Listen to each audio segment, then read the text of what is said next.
O Senhor esteja convosco. Ele está no meio de nós. Proclamação do Evangelho de Jesus Cristo segundo São João. Glória a vós. Naquele tempo, Jesus foi para o Monte das Oliveiras. De madrugada, voltou de novo ao templo. Todo o povo se reuniu em volta dele. Sentando-se, começou a ensiná-los.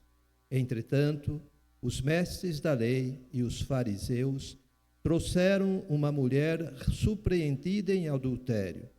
Colocando-a no meio deles, disseram a Jesus: Mestre, esta mulher foi surpreendida em flagrante adultério. Moisés, na lei, mandou apedrejar tais mulheres. Que dizes tu? Perguntavam isso para experimentar Jesus e para terem motivo de o acusar. Mas Jesus, inclinando-se, começou a escrever com o dedo no chão.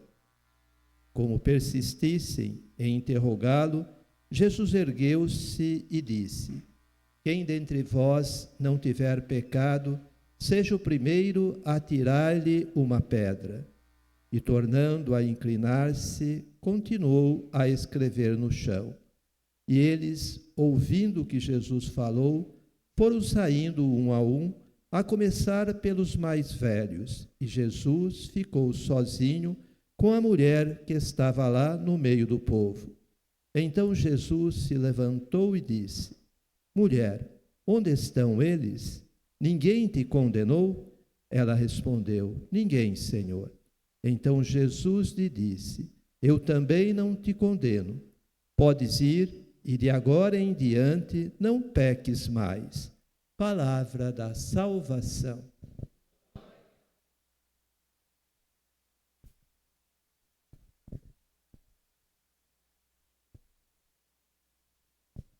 As palavras do Santo Evangelho perdoem os nossos pecados. Podem sentar-se um pouquinho. 3 pequeninos comentários para a nossa meditação da liturgia deste domingo.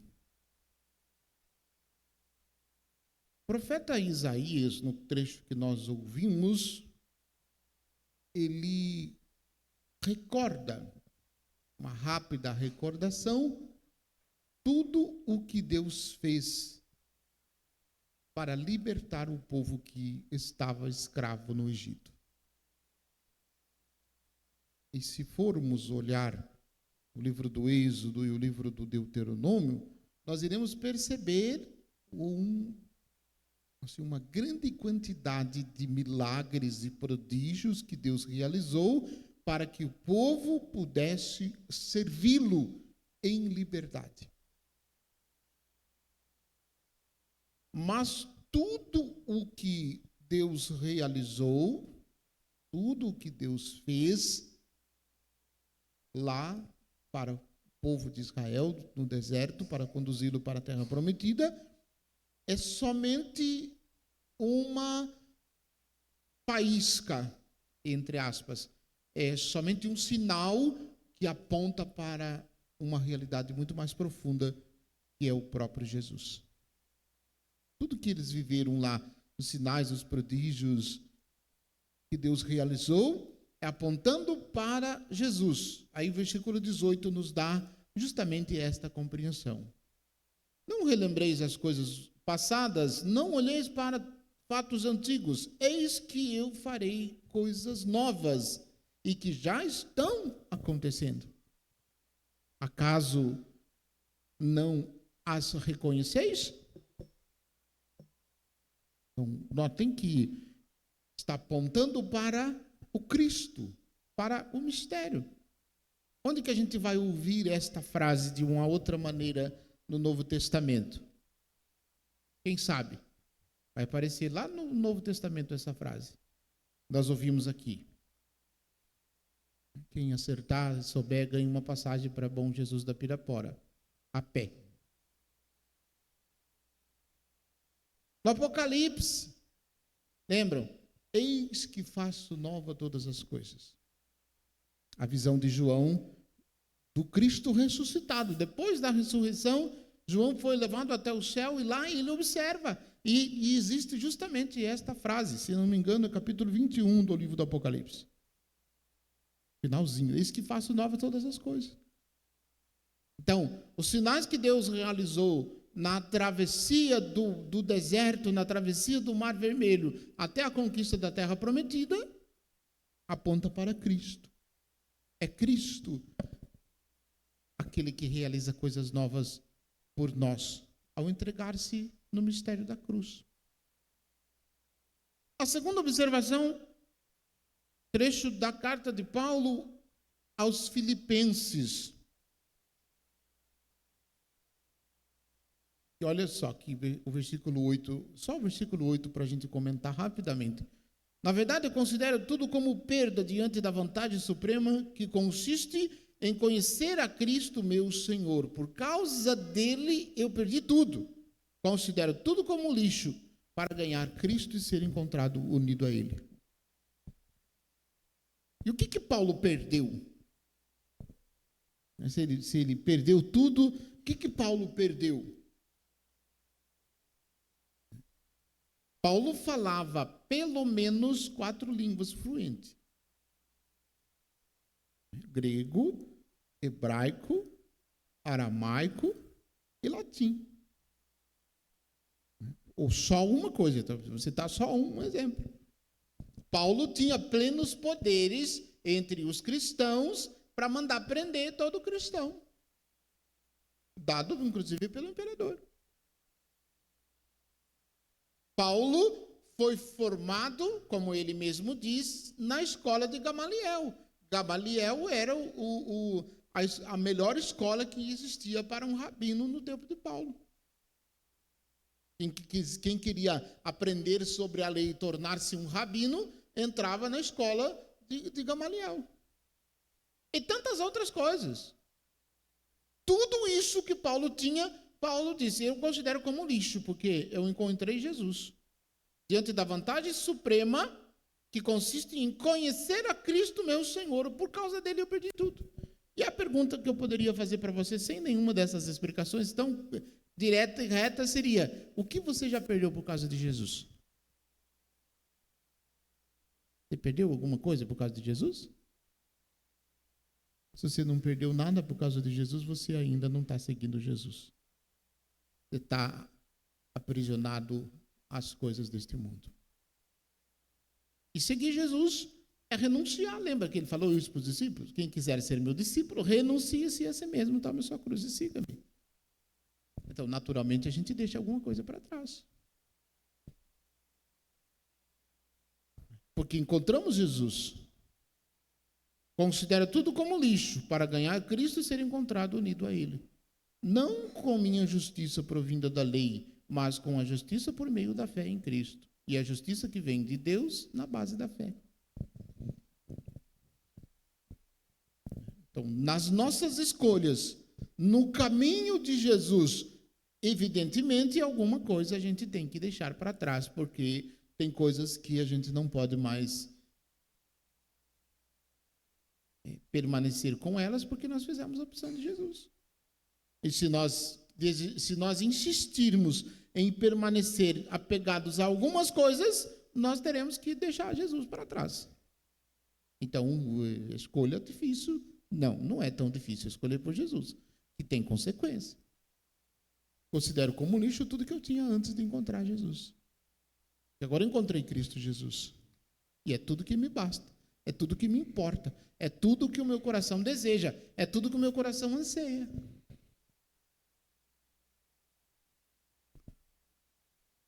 E a terceira consideração do Evangelho, a belíssima narrativa de uma mulher que foi flagrada em adultério, foi arrastada diante de Jesus, para que Jesus aplicasse com ela a lei. Mas vejam só, se Jesus, o que na verdade estes mestres da lei queriam que Jesus fizesse? Que Jesus condenasse ela.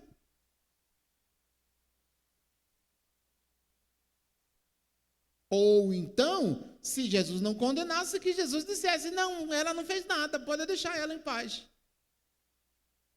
Qualquer uma das duas atitudes seria ruim perante os mestres da lei. Por quê? Se Jesus condena, eles iam questionar: onde está o Jesus misericordioso que se apresentou no contexto de outras passagens do Evangelho?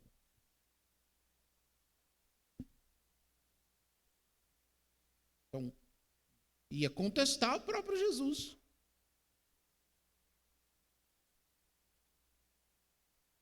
Se Jesus não a condena, Jesus está indo contra a lei. É um laço. Eles querem pegar Jesus de alguma maneira. Então, quase que não tendo por onde fugir. E pelo que descreve o evangelista, está um alvoroço, né, tremendo diante de Jesus. E a atitude de Jesus é tão simplesmente, enquanto eles estão falando, Jesus se abaixa e o texto diz que ele escrevia no chão. Atitude de humildade, atitude que revela o mistério da encarnação. Deus que se abaixa e que vem até a nossa miséria.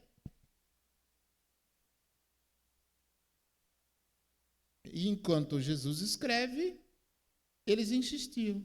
Jesus levantou e faz a proposição mais difícil para aquelas pessoas. Quem dentre vós não tiver pecado, seja o primeiro a tirar uma pedra. Abaixou e continuou a escrever. Então, percebam, o que na verdade eles queriam fazer? Eles queriam apedrejar a mulher? Não. Eles queriam apedrejar Jesus. É Jesus que eles querem apedrejar.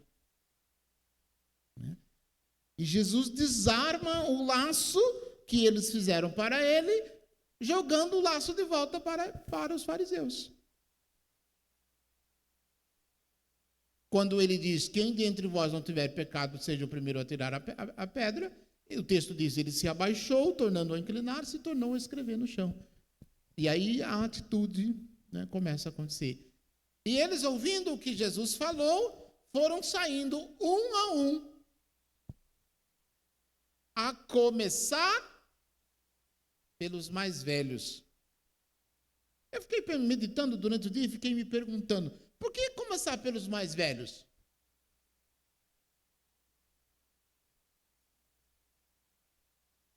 Duas possíveis respostas. Começar pelos mais velhos, porque sendo os mais velhos, são os que mais têm pecado.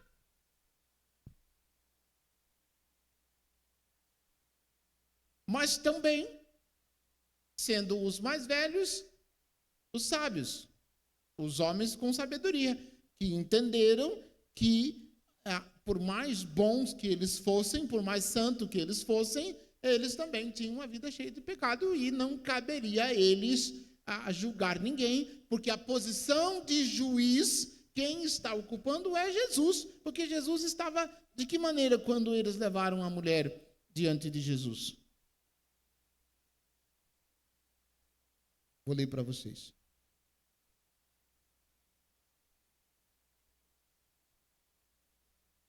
Naquele tempo, Jesus foi para o Monte das Oliveiras de madrugada, voltou de novo para o templo, todo o povo se reuniu de volta dele, sentando-se, começou a ensiná-los. A posição de estar sentado para ensinar são duas pessoas que podem ocupar: um mestre e um juiz. Então, Jesus está sentado. E é ele quem exerce a função de juiz.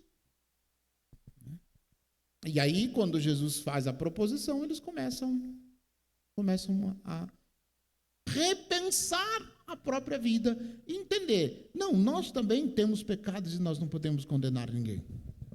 Quem pode nos condenar é ele, Jesus. E ele não está condenando. E é surpreendente o que ele diz no final para a mulher.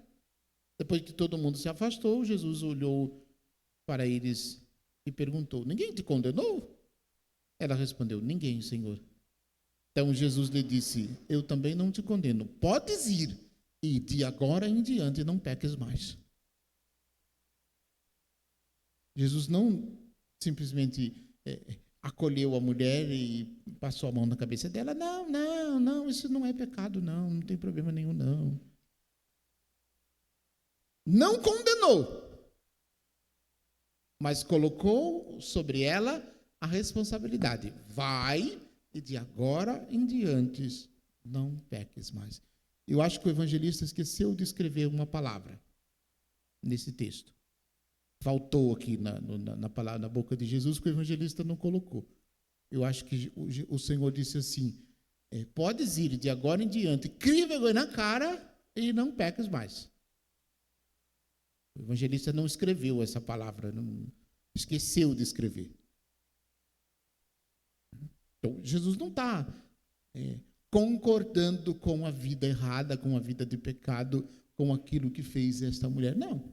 Ele não está concordando. Ele acolheu, ele perdoou, mas disse: vai, e de agora em diante não peques mais.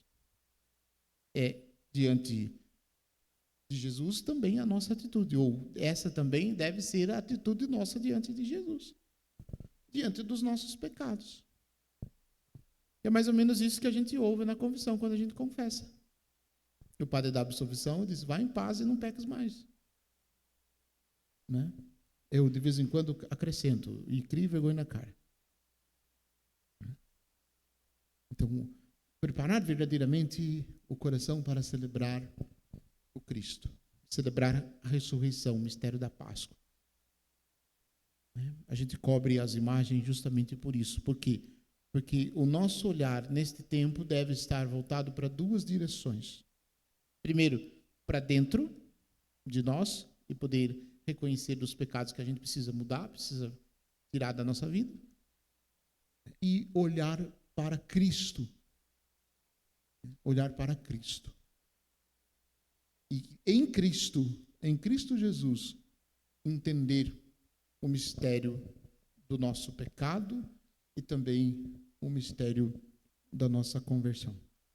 E com ele, buscarmos uma conversão sincera e profunda para celebrarmos dignamente o mistério da Páscoa, né, nesses próximos dias. Então, esta semana que vai iniciar é uma semana diferente das outras semanas da Quaresma. É uma semana que exige de nós uma maior proximidade com o Senhor. Tanto é que os prefácios da missa, a partir de segunda-feira, passam a ser os prefácios da paixão do Senhor, não mais o prefácio da Quaresma. Para a gente contemplar nessa dinâmica da liturgia, Cristo que entregou a sua vida no mistério da cruz para nos salvar, para nos resgatar da morte e do pecado. Entregar a Ele um coração verdadeiramente arrependido. E aí, eu termino insistindo. Se você não fez ainda a sua confissão para a Páscoa, não deixe passar mais do que esta semana, não. Se prepare direitinho. Se prepare direitinho. E se você tem aquele pensamento: eu não vou confessar com o padre, porque o padre também é pecador. É mesmo, e talvez seja o maior pecador de todos aqui presentes. Esse que vos fala. Tanto é verdade que eu também tenho que procurar o padre para me confessar, né? Um outro padre para me confessar. Então, fique com esse pensamento, não. Eu não vou confessar com o padre, porque o padre me conhece e vai ficar olhando para mim, vai ficar lembrando dos meus pecados. Pelo amor de Deus, né? Eu tenho tantos pecados para me lembrar, vou ficar lembrando dos pecados dos outros ainda. Misericórdia. Confessa seus pecados, você vai confessar seus pecados diante de Jesus. Jesus vai te perdoar por meio do sacerdote, mas eu não quero nem saber dos seus pecados.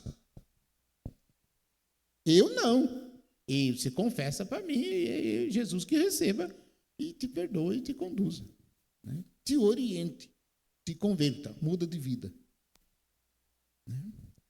Então, se você pensa assim, vou confessar com o padre Samuel, vai confessar com o padre Carlinhos, vai confessar com o padre Fernando.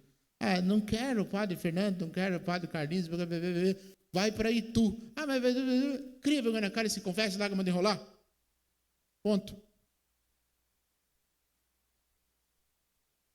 Faz um exame de consciência, examina a consciência, vai diante do sacerdote, procure o sacerdote e faça uma boa confissão para você se preparar bem. Um dos critérios para você se preparar bem para a Santa Páscoa. Se você ainda não o fez, faça esta semana. Procure fazer esta semana.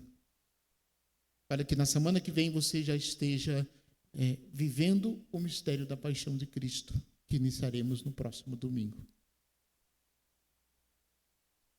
E já aproveito e anuncio também os horários das missas. Teremos dois horários de missa.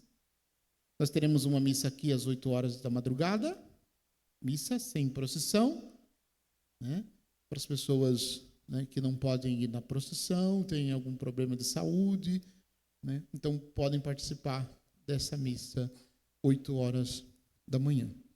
E à tarde, com procissão e bênção dos ramos, às 17 horas, lá na igreja de São Miguel Arcanjo, iniciando ali perto do Corpo de Bombeiro.